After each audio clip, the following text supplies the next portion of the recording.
Hello and welcome to Reservoir Red Dogs, the Nottingham Forest podcast, the second episode of this season series. I didn't want to say this season. Season's a very American word for a series, isn't it? And football season. I have no idea. I've got myself bogged down in linguistics early doors, which I didn't need to do. But I'm Matt Ford and I'm joined as always by Paul McGregor. Hello, Paul. Hey, mate, how you doing? I'm very good, thanks. How are you? I'm awesome, mate, yeah. You look exceptionally fresh at the moment. You always look good. Thank Your skin, are you having treatments? Have you been to Elemis or something? Yeah, I have all the treatments. Honey. That was your stage collagen, name? Well, my nickname. Collagen was another stage name of yours. Collagen, yeah. Well, it's good to see you again. Yeah, you Pleasure too. to be back. I'd And, like to return the compliment. I have actually lost weight, you know. I know you have, no, you I've do lost look 2 good. stones since July. Wow. I don't eat 2 days a week. Yeah, I don't think you should be doing this. I don't like it. It was better than what I was doing before, which was Yeah. eating a lot 7 days I a know, week. but tell the lovely people out there what you eat on your days that you can eat. Well, anything. Well, But I'm still losing weight. I don't recommend it. I don't think this podcast or indeed Nottingham Forest Football Club or anyone associated or affiliated with the movement should be... I'm not endorsing it, but I'm just saying that's what I'm doing anyway. Now, you'll have looked at this episode on your iPhone, your mobile device, your tablet, whatever, and Shane Meadows. Is this real? He's a Notts County fan. What's he doing on a Nottingham Forest podcast? Well, to tell us all, it's genuinely here, one of the most talented filmmakers in the world. Dead Man's Shoes, This Is England, and of course, the mega success that was It Was Just a Little Chimp, about 6 inches tall, and he wore a little red sweater. It's one of your early short films. Apparently that's been forgotten. Yes, it's been pushed into the the annals. Shane Meadows. Shane, welcome to the show. Oh, thank you. Thanks. It's my first ever podcast. Wow. Yeah, I've not done one before. I think you're only here because you're thinking about maybe doing one yourself. And you're just seeing how it goes. There was a little hint of that, Yeah. Paul, because I've been talking to you about that road podcast to set up, haven't I? And I thought I'll come down and sort of try it on your time rather than... I can get it for 400 euros, but I do not want to that to be sat there like a yoghurt maker. You're a magpie, I guess, then, in every regard. You're a Notts County fan, and you're here to steal our ideas. Exactly. People will be thinking, he's well known as a county fan, so what's he doing on a Forest podcast? I mean, that obviously will... we're not going to exclusively reveal you to be a secret Forest fan, I don't think, in the coming minutes. No, I've been down to a few games with my father-in-law, because he supports Middlesbrough, and I've been down. And what happened when over the summer, and when Notts were looking like they may completely go out of business, and Hardy was struggling to find a buyer. And I remember there was this lovely moment where Forest had they basically got everyone to put their hands in their pockets because the staff weren't being paid. And obviously over the last couple of years I'd learned how much support Forest have been giving to County with players until Hardy started tweeting about we were going to be drawn up and all the ridiculous things, one of the ridiculous things he did. And Not his worst tweet, to be fair. No. But no, I think I've, over the last sort of few years, and especially in the last sort of 12, 18 months, Forest have really tried to sort of help Notts out, and that hasn't gone unnoticed at our ground, Oh, that's good. Because a lot of Forest fans, well, I speak for myself, I suppose, but I talk to other Forest fans who feel the same. That obviously there is a level of rivalry with Notts County that is limited by the fact we barely ever play each other in competitive football and haven't done for a long time. But there's always been a fondness, I've thought, from Nottingham Forest to Notts County. Not always reciprocate. Obviously, County fans, I think, have a more severe opinion of Forest at times. But everyone I spoke to was gutted that County were going to drop out of the Football League. I don't know any Forest fan that I know that got any satisfaction from it. It's one of the most awful things. I mean, it almost shouldn't have been allowed to happen.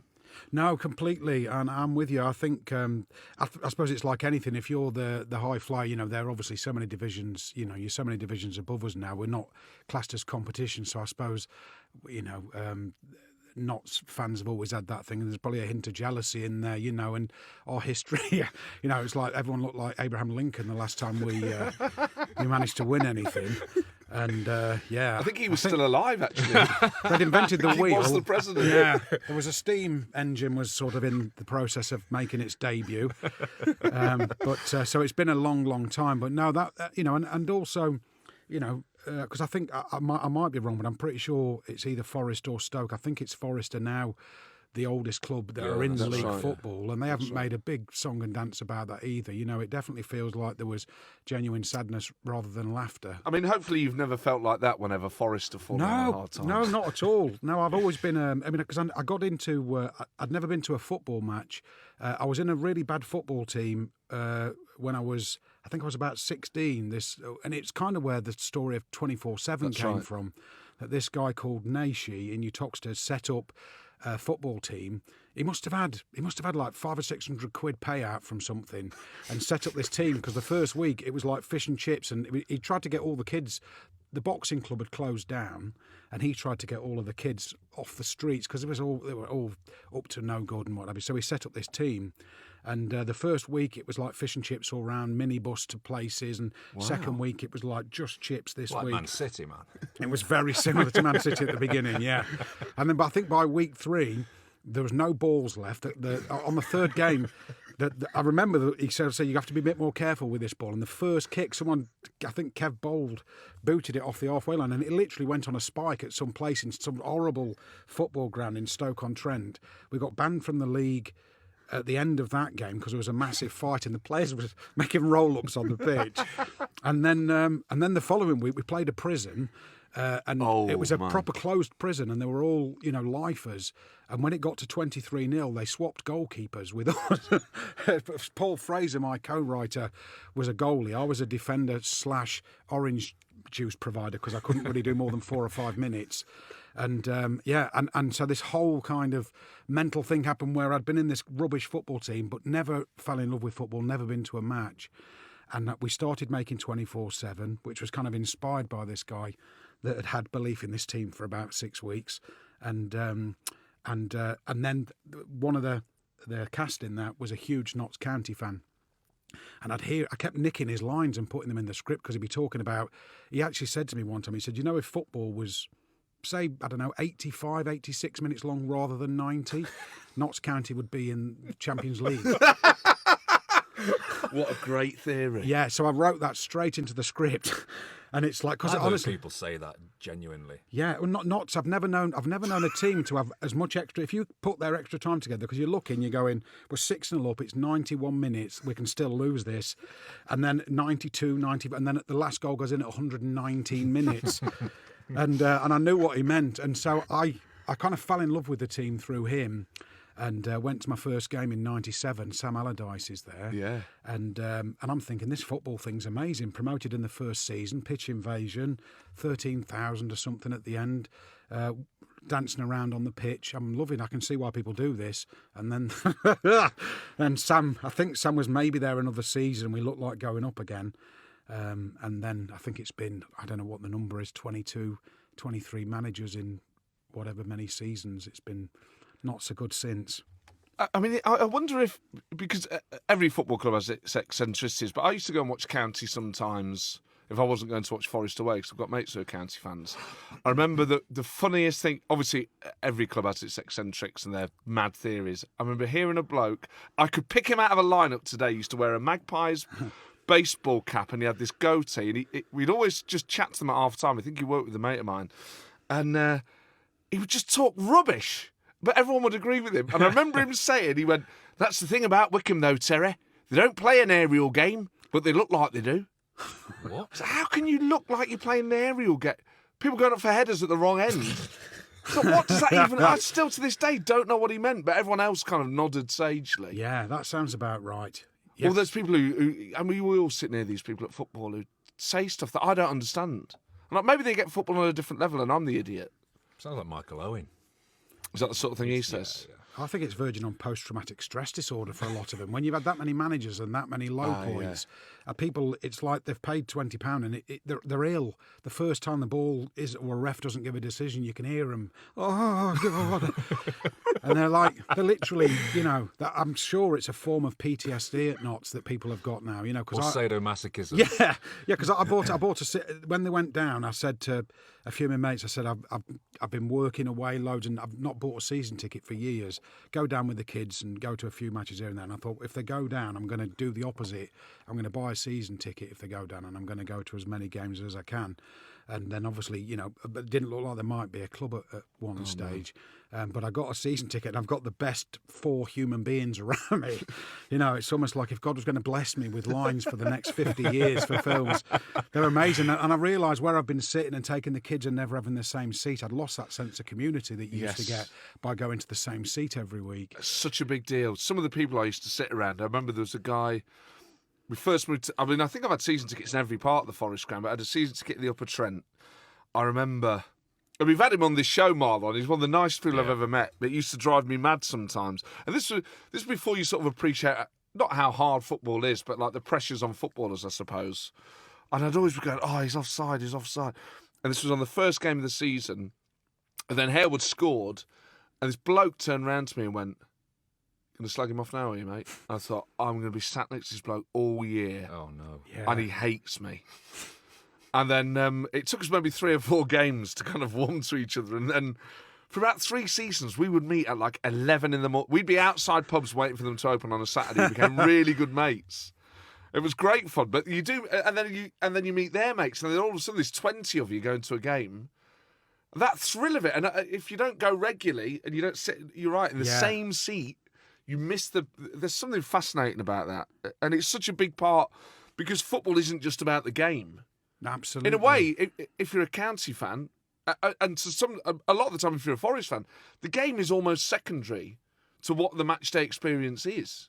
Yeah, but I think that's definitely with clubs where the transition, the turnover of managers and players is as frequent as it's been at Notts. Look at teams like Sheffield Wednesday, and I know Forest have had a number of managers. Because what are you supporting then? You're just supporting the badge and the history, aren't you? Of course. You're not coming in and going, he's a good player, because he's gone in 2 minutes. The manager's gone the next. Absolutely. So there's nothing to grasp hold of. There's nothing building to actually support, is there? No, and that's obviously when I first went down to County, there was a really solid core group of players. You'd seen the same. There'd always be a couple of new additions, but you would have this core of players, and so I remember when I first got there and Stevie Finnan was there and there was these exciting players and they'd maybe get a couple of seasons and then move on. And now, they aren't out of nappies yet and they've been taken somewhere. And I think you're right. I think that's what I realised at the end of it was kind of like, it doesn't, what's happening on the pitch and in that dugout, there's been plenty of fart stains on that manager's seat over the last 22 years since I started going. But fundamentally, getting that season ticket and sitting back in with those people, you kind of go, this is what I fell in love with. These lunatics, that are as ill as I am about what's unfolding. But it's lovely this season because it feels like there's a lightness in the crowd that hasn't been there for a while. It's almost the fans are behind them, even when it's, you know what it's like when you've been having a bad run for a long time.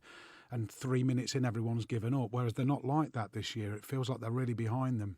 I think that level of oppression, though, from the top level coming down, it can really poison a crowd, and it can, a set of fans as well. From that top down, it's horrible when that's. They can smell it coming through the woodwork. I think you can tell with the staff because I've been in games as a paying punter. I've been invited to games and gone and sat in the nice bit. The nice bit? The really nice bit. Yeah. It's nice. Yeah. Outside? Yeah, it's really the lovely. pub round the corner. It's a The Meadow set. Club or Yeah. whatever It's got suntan lotion near it. Down at the Magpie. Yeah. The nice bit's just over the Trent, isn't it?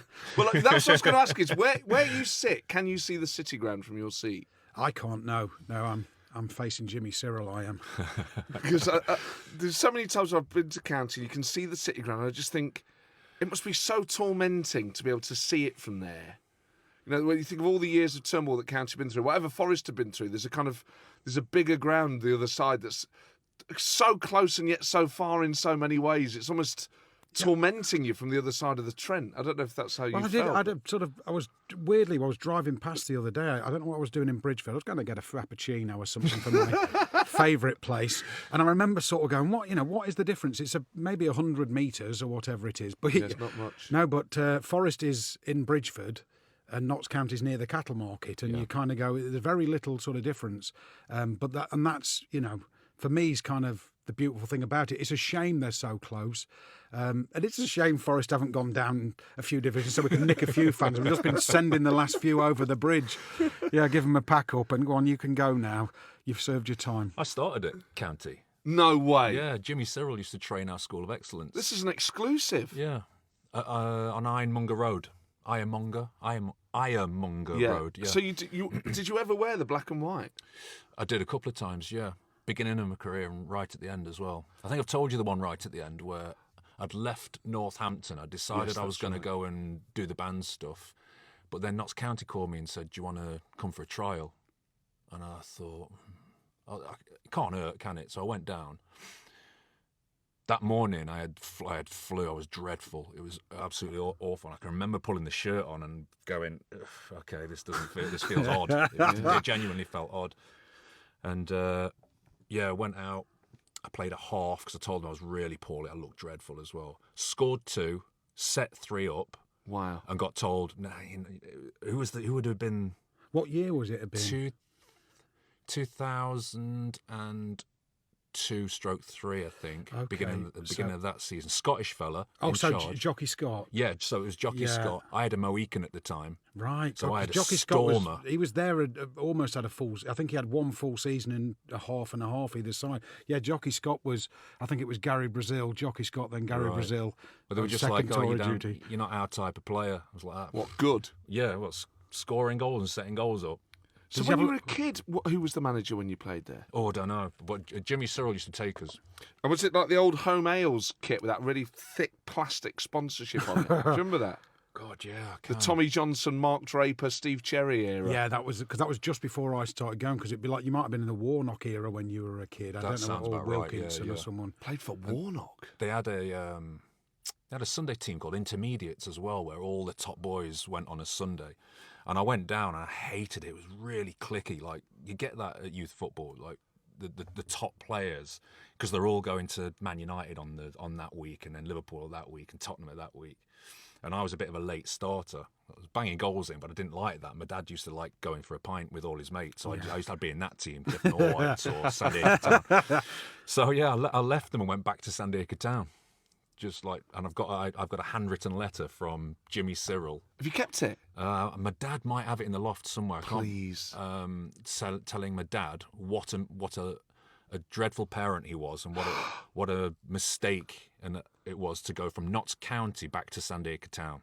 It was the best thing I ever did, because I was playing football with a smile on my face after that. But so I got a letter from Jimmy Cyril saying we made a big mistake. That is so cool. So you become a County fan through this experience on 24/7. Yeah. At that point, what was your perception of Nottingham Forest?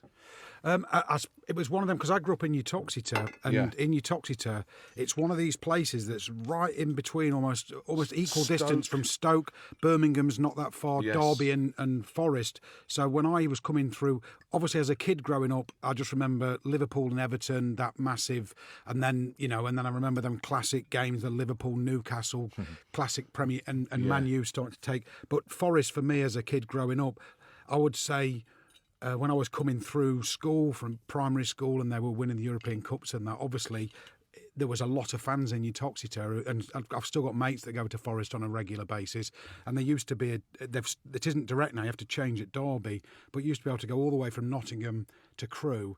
And so loads of my mates would go down. Some would get on the train, go to Stoke. Some would be following Crewe, some Port Vale, some Derby, some Nottingham, all on the same train line.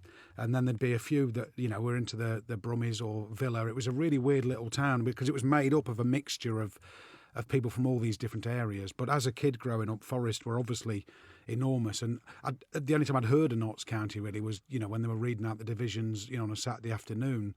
And it was just any other name to me. I didn't really know much about the heritage and history till I went to the game. Because obviously at that point, that's where Forest got so many of their fan base from, is that era. And you're kind of down the road. You're in a part of town that has Forest fans. I wonder why Forest didn't grab you then. Well, I suppose, one of those things with... when I was a kid, I was really into... boxing was the sport I used to like doing, and I'd been in an amateur boxing club for a little bit when I was a kid. And I think to get into football, you tend to need to be able to... You sort of I played on the parks, but I was the one that no one ever wanted in their team. You know, so I was like, yeah, you know, that kind of guy.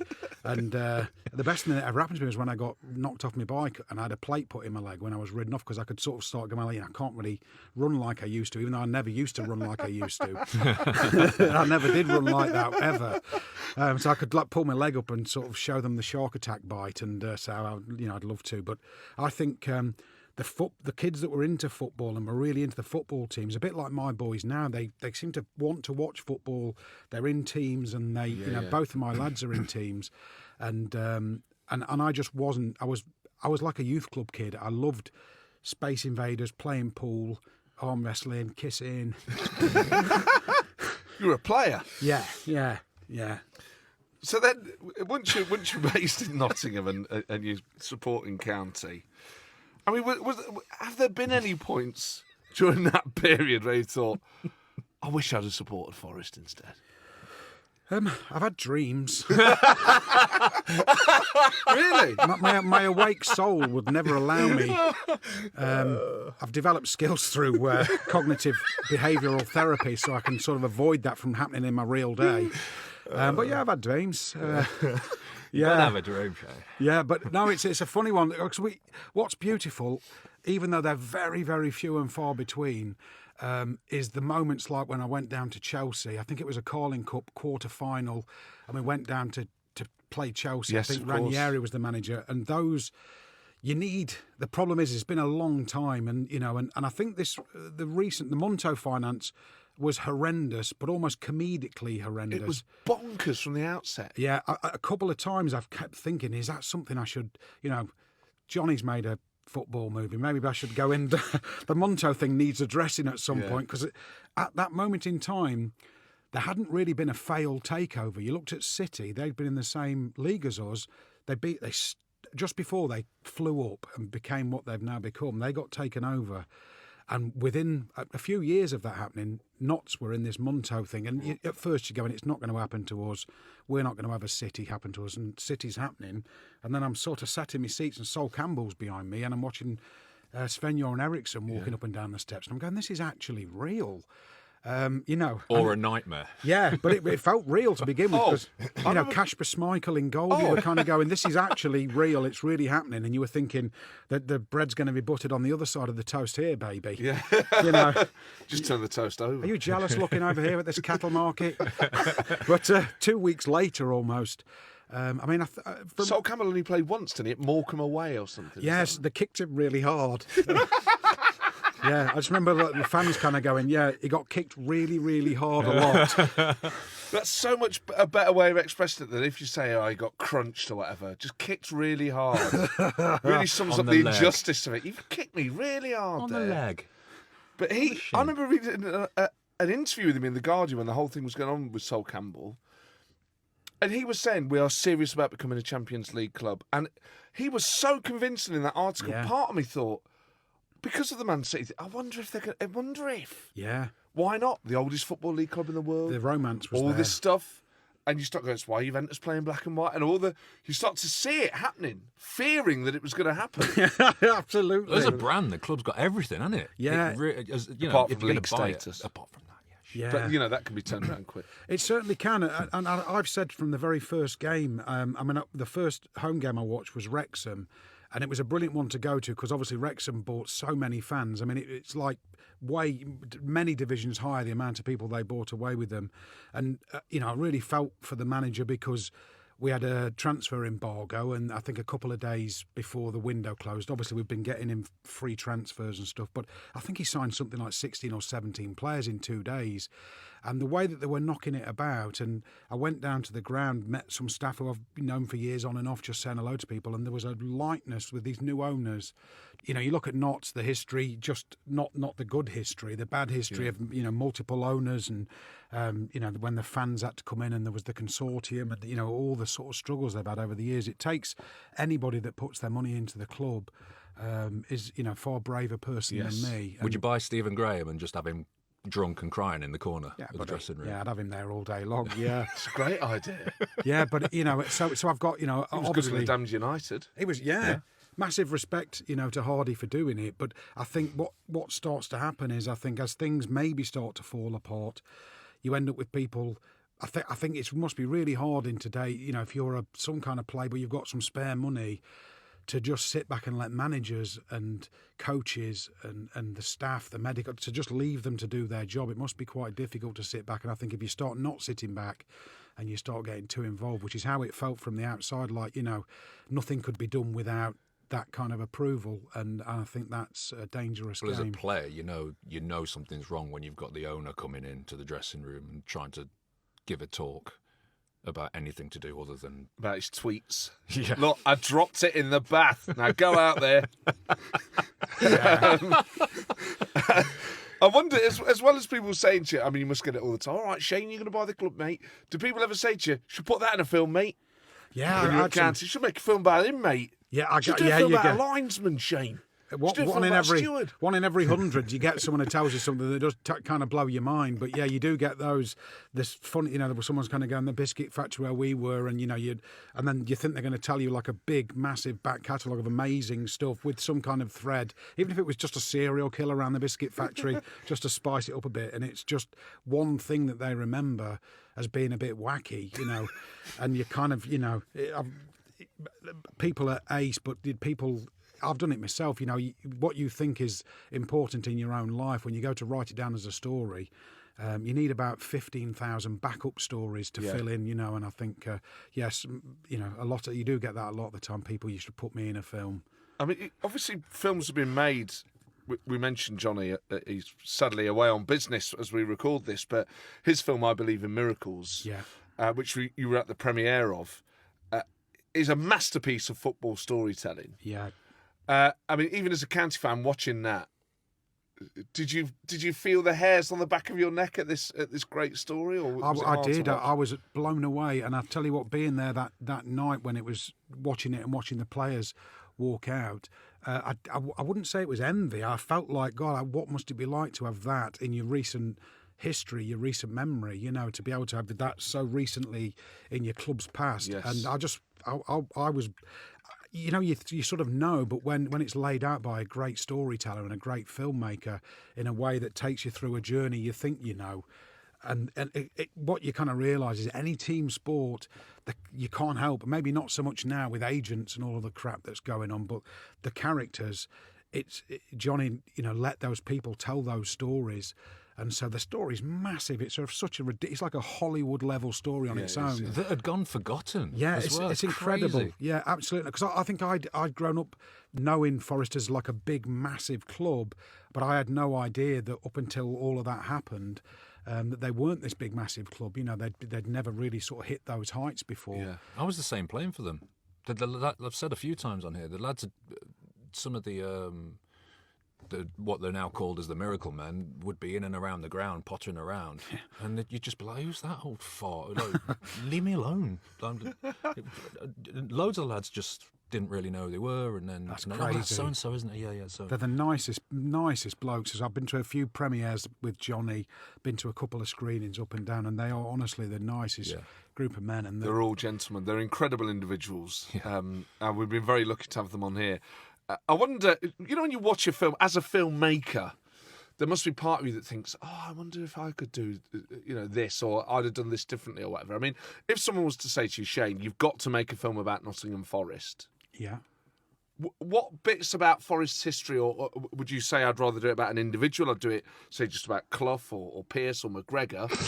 That wasn't even meant as a joke, by the way. Shane, do a film about me. Definitely McGregor, because obviously the sort of that high 80s sort of Champions League thing was covered by Johnny. I wouldn't ever want to, go play sloppy seconds on Johnny's fantastic film. But there's an untold story here. It's got links to Cantona in some weird way. Someone retiring young, still smoking.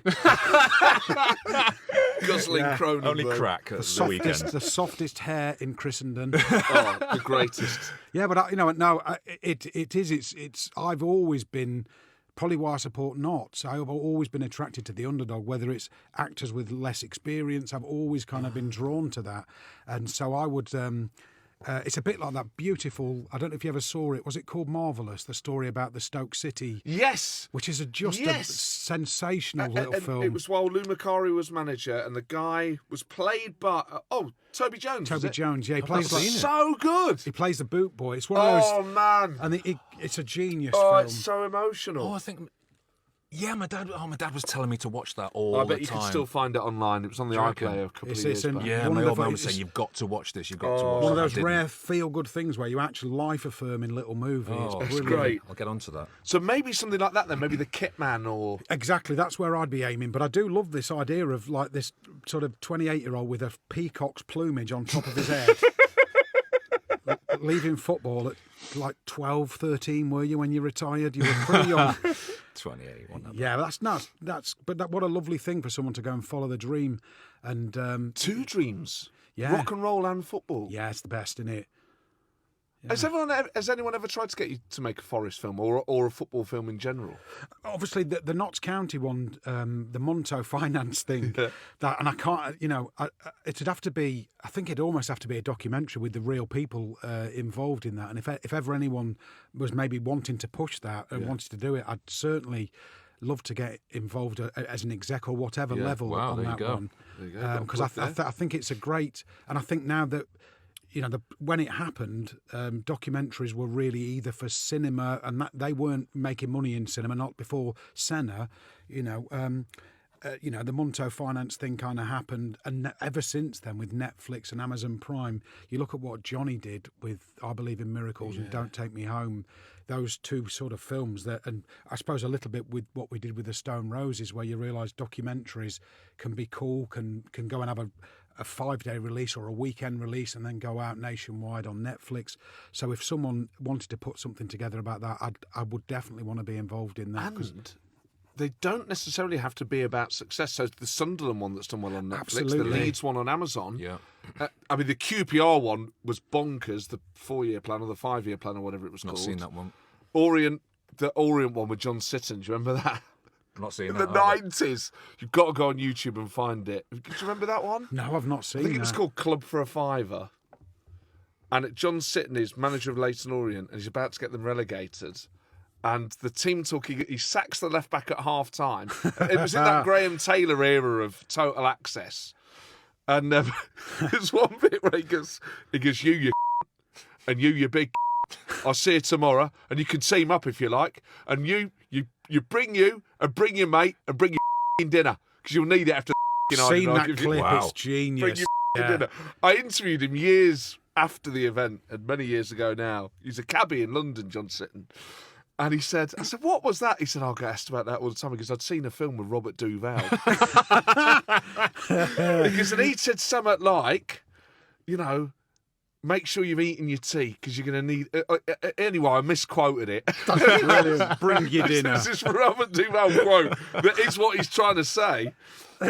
He sacks his mate. I think he'd been his best man. Sacks him at half time. Oh. But it's one of those ones where you're like, how have they allowed the cameras in? Oh, yeah. Because the ones now are slight puff pieces. Yeah, so they're yeah. different to the Taylor, the cutting edge Taylor one.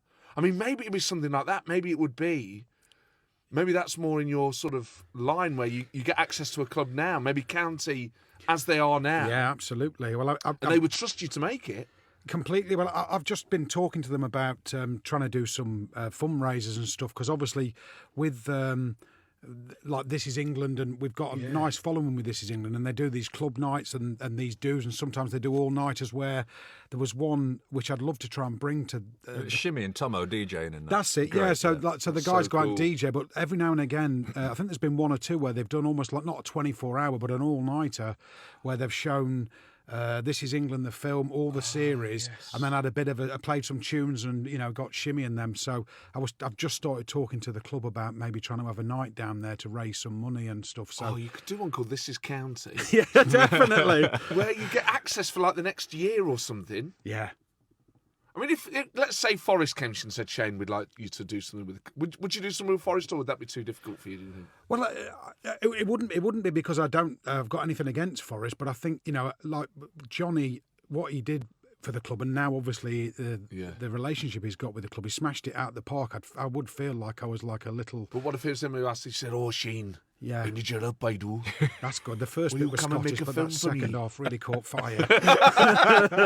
He's got a cold at the moment, Yeah. He's been travelling a lot. Yeah, no, because I would, and I tell you what, I was at the when I was at the Wrexham game, some of the Forest board were talking to the owners and saying that the door was open for players and for loan players, and ever since the Hardy debacle, where obviously he kind of shut that relationship down himself with some silly messages, the fact that Foresters hand is out, and it could be a two-way street where they get to send some players over the river that they want to Yes, go out on loan. develop, yeah. Because we were looking unbelievable with Nolan. I mean, we had a couple of your players. Grant and, I know, and he was 17 goals a second he was scoring. So talented. Fantastic. And then obviously they got retracted, rightfully so, out of disrespect from our chairman. And that may have been, you can look at moments like where we played Coventry, should have got a penalty, all of this, but that was one of those things that in the back, they're the things that could make an enormous Sliding difference. doors moment. Yeah, of course it is. And so, I think you probably access all areas knots probably needed to be done under the Hardy era. I think now those two guys that are running it seem really nice, really mellow, calm people. So you two are mates, and this is how Yeah. this podcast has come about. So how did you meet? So it was basically through my missus has been friends with Macca forever. I don't know when. I went to school with her, yeah. Didn't she used to work with Vicky? Yeah, it was a mad little Yeah, setup. weird little group. They used to work on the estate there. And so we've been mates for years, and my wife is really good friends with hers and become friends. And then she met Shane, I think, through Vicky. Yeah. And they started dating, and then beautiful. went behind the bike sheds and Yeah. did stuff. Really good kisser. You have to be. When your hair's gone, you develop all these extra sensory skills. Oh, I see. You're a really good kisser. Yeah, I have to be. You Yeah. like 5'7", no hair. You have to. It's Al like Pacino in Scent of a Woman. you've got it.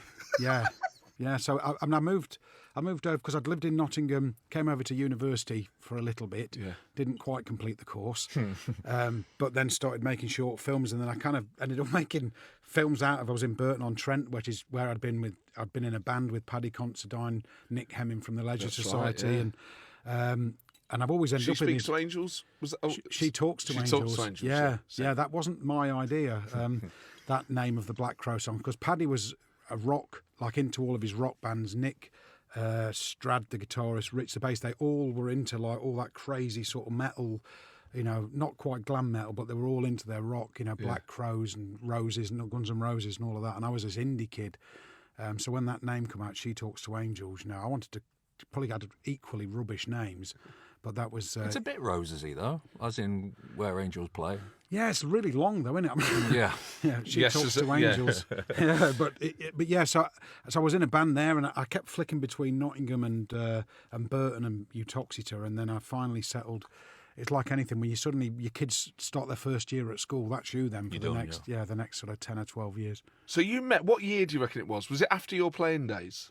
It was 2007, I think, Something like when I that, first met Paul. Yeah. Okay, so about 12 years ago, and so when someone says, "Oh, I'm married to Paul McGregor," or however however the introduction came through your wife, you're like, "Oh my God, he used to play Forest." What? Yeah. Why are you laughing? I don't. Yeah, no, This is a Forest podcast, so I can see why you would go there. But that might obviously. I remember meeting you in the Star in Beeston for the first time, only a few years ago near Christmas. I was like, "Oh my God, it's Paul McGregor." yeah, no, but it is. It's a big deal. I'd not really been not. living in Nottingham at all, and I can remember because I remember Paul was. It's one of those things where if you start going out with someone and they'd been going out with someone else for years before, you're not sure if you're going to get jumped up an alleyway like Ray Winston in Quadrophenia, mates whacking mates. And Paul was just really, them people that don't know you, but take you just straight on the level and kind of, just was, really great with me. And I'm, I moved over and straight away. But yeah, no, it was like I remember. He is. They carry him round in one of those like two sticks with a little. It's like a shed that they've converted for you, Paul, into. Yeah. Round Beeston, you'll see me just getting carried around. It's all hair products on the shelves. Just on the side. Sun in sponsored on the. I initially presumed it was like a celebrity connection that a famous filmmaker and a famous footballer kind of end up knocking about together. But it was a chance between. Oh, you can't miss us celebs in Beeston, can you, The Shane? We're draw everywhere. was pale ale, I think, wasn't it? The sports and the movies Citra, were secondary to the. Harvest Pale. Yeah, we were the first people that fell in love with 98 flavours in a pint, weren't we? So you never got to see Paul play. No, and I've seen him on the internet whacking in some unbelievable goals. Oh, but man. I didn't ever get to see him play. You've seen me in a charity game, haven't you? Yeah. Where I was shouty. And he plays five-a-side with some of my other friends, and that sounds like as competitive as anything. Like it. So I think if you've played football at that sort of level, I think wherever you're playing at, I think it probably never leaves you, does it? The desire to win. No, I'm a nightmare. That's why I've got a broken foot. We had an email, by the way, about your other life. It says, Which hi. one?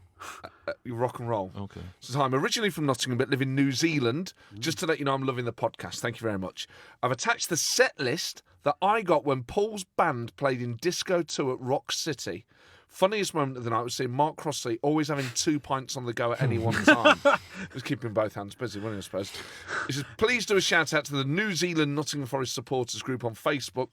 We have 92 members and growing. Well, hello to you all. That's Hi, from guys. Neil Young, who can't be the Neil Young, Probably Neil is. Young. He lives in Beeston as well. We hang around with Neil, don't we? The one with an E. Yeah. Youngie. Harvest Moon sounds like a real ale. Yes. It does, yeah. There is something along those lines. I think it's quite wheaty. Yeah, Harvest Pale or something. So he's not just written the set list down, he's got a photo of the set list. Hey, Have you seen this yet?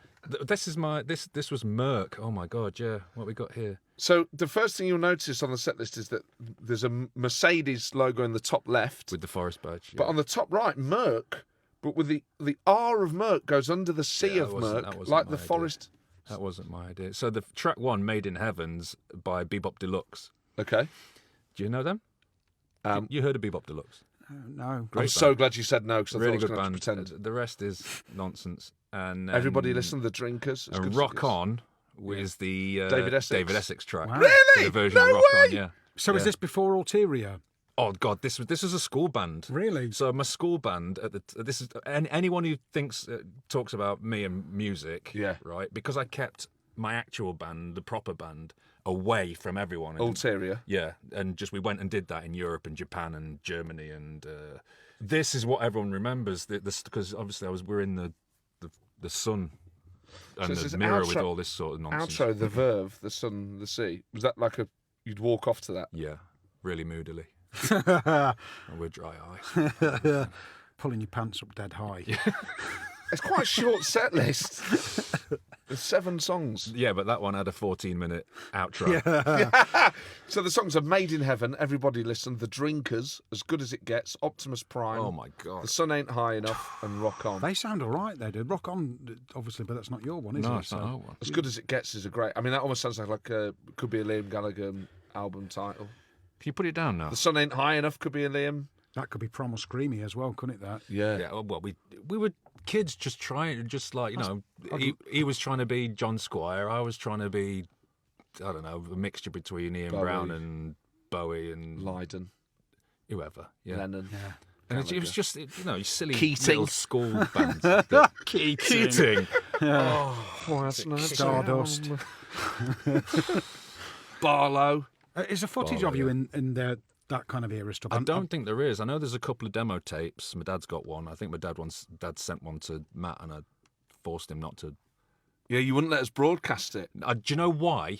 Because It's like your Clockwork Orange, that. After you die, we'll be able to put it on the podcast. yeah, Oh, yeah, Kubik's Broxes. I love that. Why? Why didn't you want it played? because I've got a better one, and the one he sent you is just. I think it's just like a weird little rehearsal. Would you do if it was a fundraiser for a good... No, definitely not. That's a shame, isn't it? She could have had them new shoes, Paul. And well, got some new ones. Thank you, Shane. Look at them. I'll give her the shoes. They're Ox Blood. But that would be. I mean, obviously, you've made the Stone Roses documentary, Liam Gallagher's "Come Back to Me" video. Do not ask him to do a film about. Well, we play that demo tape. That's the big bit at the end. Oh God! Yeah, we bring someone round Just as the Paulie. demo, yeah. We say this person's going to be non-Paulie if you let us play this. I mean, it would be a great film, No, it the Paul wouldn't. McGregor Can we story. move on? If that was about someone else, you go, that is interesting. Oh, I You're don't just think too so. modest. You're too modest about your footballing career and about your rock and roll career. I think. No, I'm not the ulterior stuff I stand by. I love. Yeah. I love loads of You it. stand by Leon, surely. Yeah. And Sheffield Wednesday, West Ham, Man United. Keep going. Come on, baby. It's just warming up. Wish you could keep going. Oh, man. Well, hopefully, Shane, one day you make a football film. Yeah. I mean, I suppose weirdly, I did, but it was about a boxing club because it was really based on a football team. Yes. So, but I think at the time, and there's been so many of these, these kind of football team, and someone comes in and turns them around. Those community things, and it's just been done to death. Yeah. But Why don't you Yeah. revamp Joss's Giants? I'd love to do that. Yeah. Murphy's Mob was my kind of bag. Oh, I did yeah. love Murphy's Mob. But yeah, no, like I say, every 6 months or so, I sort of wake up screaming Monto, and my missus is like, "Just do something with it, Shane." Don't call me that. Yeah, but I mean, so yeah, I'd certainly never rule it out. It's like anything, isn't it? Like when the Stone Roses, when Ian Brown and the gang got in touch, it was one of them things you just kind of went, That is mental that you did that. It So still blows me. Some mornings I wake up going, I can't believe that's unbelievable that you went through Yeah, that. it was like parallel universe stuff for someone that had never seen them live, had the chance to see them at Spike Island and didn't go due to hallucinogenic influences, and so then to receive it, not only all that I'd have been. My life would have been made perfect just by the fact that they were reforming, and then. I remember we were down in, I think when I got the call I got like 5 texts, people going, I've had a text from someone that knows Ian Brown, or I've had a text from Ian Brown, can I give him your number? And it was like, yes, 5 times. And I get this sort of text just saying, I can't really talk about it, could you have a chat? And I had a conversation with him, and it would have been, I don't know, not long, week or 2 before they were going to announce it. And he said, the band had sort of, I think I even had to sort of, it was so soon that they were going to announce it at the press, they must have sat down and someone must have, I don't know who it was that came up and said, do you think we should try and document it? And I don't think I even got to meet the guys before that first day in this. So we were at a hotel in Soho where they were doing this press conference, and I was running a camera because I instantly knew it wasn't one of them things. I was thinking, if this is going to happen, I've got to be sort of not seen or heard, really. I've got to kind of stay in the background. And so we filmed that, say it would have been October, and then they started rehearsing, and I shot it, so we'd got it logged down, and it was just on whatever cameras I could get at the time. So I'd got this footage. Then I went to meet them. I went up to this little secret barn where they were rehearsing, and that was more like my audition, if you like, for whether they wanted to do a documentary and whether they wanted me to do it. And I'd just finished, I think we literally just put the finishing touches to This Is England 88, got in a car from London and sort of drove up to this place. Wow. And I remember sitting, as I walked in, there was quite a small place and all the kit was there, so there was very little choice of seats. And Ian sort of pointed right next to him. There was a little, like, scrubby little sort of leather sofa next to him, like a 2-seater, and he stood there with his rehearsal mic, and they were doing... It may have been I Want to Be Adored. As they were coming in, and they sort of like stopped for a second and just basically I sat there for about 15 or 20 minutes, and I remember sort of sitting to myself thinking, even if at the end of this they go, look, we've had to think about it, we don't want to do it, what I've just seen, just with my own eyes, is worth, nothing else can sort of, anything else is a bonus from this point onwards. And then it was really on a mutual basis by then, because I could sort of tell, because if I was rehearsing... If I would say I'd fallen out with a load of people and then we were getting back together, say it was like This Is England, we'd had this massive public fallout, the last thing on earth I would probably want is a film crew around me documenting that, because everyone's looking for dirt and all of that, So I just kind of said on the day, look, I'm a fan. I'd shoot it as a fan. I'm not looking, if you don't want to do interviews, you don't have to do interviews. Let's just see where it kind of goes. And, piece by piece... over a couple of months, I'd go to the odd rehearsal, film rehearsals, quietly go about our business. I had a mate who's a photographer, Dean Rogers, and I used him on the second camera to begin with, and we just one by one added in proper because I'm not a cameraman, but I knew at the beginning I just didn't want to get on anyone's you know. And then they just, I never knew if it was going to really happen or if we had a film until they played that gig at Warrington. Yes. And when we were filming that night, you know, that afternoon from when they announced it live, and then people were bringing me footage, it was like everyone seemed to bring back, because the fans, because you came, Paul, mate. didn't you? It was Shane called. Oh my word! Mate, I was sat there eating a veggie burger with the missus, just sat down, and I had two. I'm that kind of guy. I'm a two-burger guy. I hope you finished it. Well, no, I didn't. I wrapped it up in foil because Shane said, "Mate, I've got a guest list here if you fancy it." Wow. Warrington. I had to be there in like 2 hours or something daft, and I went up. Oh my God, it was unbelievable. It just felt like it really didn't feel of this time. The light was still coming in at the top because it's got that lovely glass at the top. So, and the music at the beginning was like really early, great acid house, and it was and everyone was just dancing. So many of their original friends were there, weren't they? The vibe was incredible. I've never felt an atmosphere like that. I know people say this all the time, it's a cliche. I've never felt an atmosphere like that pre-gig. And when they came out, mate, just did adored. Oh my God, it was just mind blowing. Yeah. What a great thing for you to experience together. Yeah, because I think my brother-in-law came up and Macca, and the deal was anyone that sort of came in on my guest list had a couple of people. I think the deal that the band said we could have a couple of people each, and our thing was some of them we might stick cameras on their heads or whatever to get all of this footage. So at the time I'd never shot with more than 2 cameras, and 2 was a luxury in drama. Yeah. And so on this night in Warrington, because I'm petrified, I've never shot a live performance, and so I'm sort of, when people are coming in, I'm going, I might just get you to hold this, whack this on your head. Me producer's the same height as me, we're both Diddy, but he had this massive brother-in-law called Stan who's about 88 foot, so it's like he has to have something on his head because he'll get the best shot in the house. And like a coal miner with so I think on that night we had something like 12 or 13 cameras, and which seemed, and in order, so maybe 5 or 6 were operated, and then they were set up in the rafters and what have you. And by the time we did Heaton Park, we were up to 38 cameras and a helicopter. Wow! So the journey escalated quickly. Yeah, it did. Yeah, it was like proper rock helicopters and roll. do Queen. Yeah, give me more of those Pro Plus. I need more of those. I think you really. I can remember you saying that you felt that you really got their respect when they did the Amsterdam and the massive fallout where they're calling each other names on stage and stuff, and then you were just like, you didn't stick the cameras anywhere. No, and some people on the team, I won't start naming names, but there was people on our side that saw that as the opportunity for big ticket sales. Yeah, you can hang the documentary off that. Well, and honestly, I could have done it without anyone knowing, because there was a row going on behind a closed door, and I'm in the corridor, and I've developed such a great relationship with security.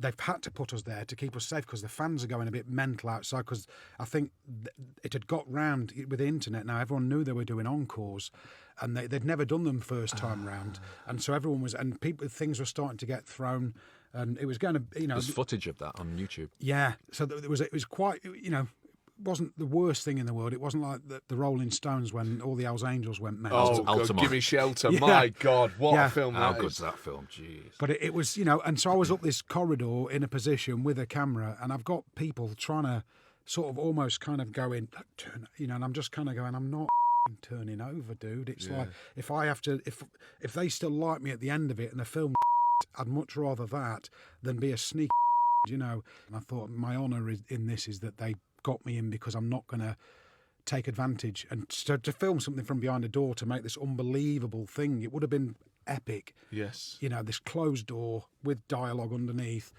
and they'd have hated me, and I'd have hated myself for doing it. So we kept a lid on it, and I wouldn't let anyone turn over on the camera, and they all made it back together. They finished the tour, and I would never have got to Heaton Park if I'd have turned the camera over. It's a better that documentary for it, mate, as well. You can tell a fans made that documentary. It's a lovely. It's just a celebration of a great Absolutely. band. Yeah, and it, you can. All of that's been done to death. Yeah. And if someone goes out of their way to say we don't want to talk about that, we've all got over that.